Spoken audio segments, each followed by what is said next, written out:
nyene icubahiro umukuru w'igihugu c'u Burundi ari kumwe n'umutambukanyi wiwe baraganutse bava mu rugendo rwari rwabashikanye mu gihugu c'u Buganda be n'igihugu ca Republika iharanira intwaro rusangi ya Kongo.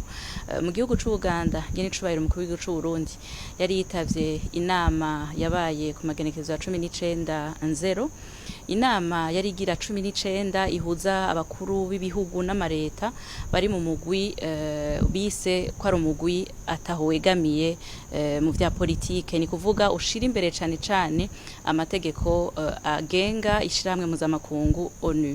Muri iyo nama nyene icubahiro umukuru w'igihugu c'u Burundi ari kumwe n'abagenzi we yararonse ako karyo ko gushikiriza kandi uko Uburundi bwifashe be naho buhagaze, aho yashimangiye yuko igihugu c'u Burundi ataho cegamiye koko ahubwo gishira imbere iterambere ya bose kuri bose, aho yashimangiye yuko ashigikiye ko ibihugu vyose bigira amahingwa ngana mu vyerekeye ubutunzi, ku vyerekeye hagati y'akazi na muntu, amahirwe angana ku vyerekeye iterambere bataravye ubunini canke izindi nguvu ico gihugu kiba gifise mu butunzi canke iyindi mvo.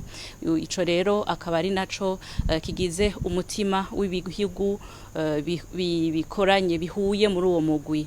Iyo nama kandi y'ibihugu ataho vyegamiye yaranzwe kandi n'igikorwa co gutora umurongozi mushasha. Uwo mugwi wahora urongowe n'igihugu ca Azerbaijan muri imyaka 4 iheze. Ubu hakaba batoye umukuru w'igihugu c'u Buganda kugira ngo arongore uwo mugwi muri iyo myaka 3 ikurikira.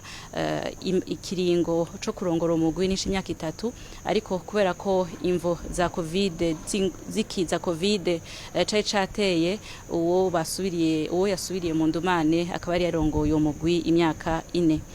Kara kajyoreye ko kuri nyene icubahiro umukuru w'igihugu c'u Burundi ko kumukeza kandi no kumenyesha yuko Burundi buzobandanya kwifatikanya n'ibindi bihugu vyose biri muri uwo mugwi kugira ngo bibandanye biteza imbere agateka k'ibihugu vyose ku rugero rungana.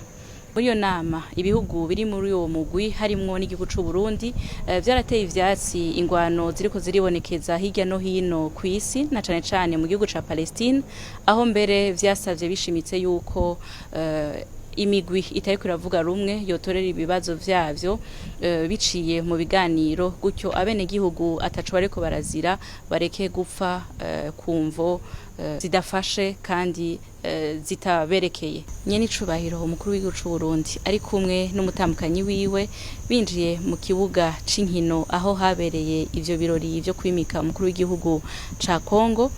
Yakiriwe n'impundu nyinshi cane, amashi menshi cane, aho vyagaragaye koko abene gihugu bo mu gihugu ca Kongo babonye muri bo igihugu kigenzi, babona igihugu kivukanyi, igihugu bakunda kandi kibakunda.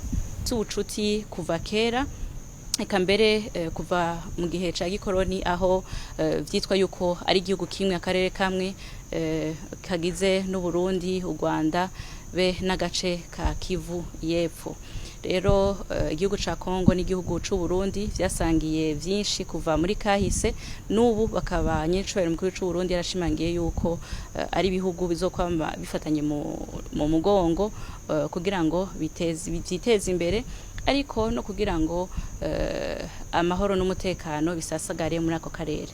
Muri iyo nama imboneza y'umugambi ugwaruka amahoro n'umutekano nyene icubahiro Varisto Ndayishimiye akaba yemereye ugwaruka rw'ico gihugu yuko ataco atazokora kugira ngo ijwi y'ugwaruka rishobore gushika kure, ugwaruka rushobore kuronka ikibanza mu bigambi yose itunganywa kubw'iterambere ry'ibihugu bigize umugabane wa Afrika, eka no mu vyerekeye amahoro n'umutekano, kuko ari wo mushinge w'iterambere kandi ariko kazoza kejo.